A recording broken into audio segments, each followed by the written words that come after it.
Pengo pana. Kuondoka kwako kumeacha pengo kubwa moyoni mwangu.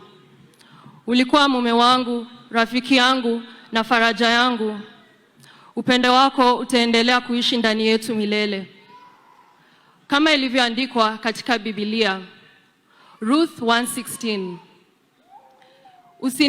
Usinisihi nikuache, nirejee nisikufuate. Kwa maana uendako nitakwenda, na ukaapo nitakaa. Watu wako watakuwa watu wangu, na Mungu wako atakuwa Mungu wangu.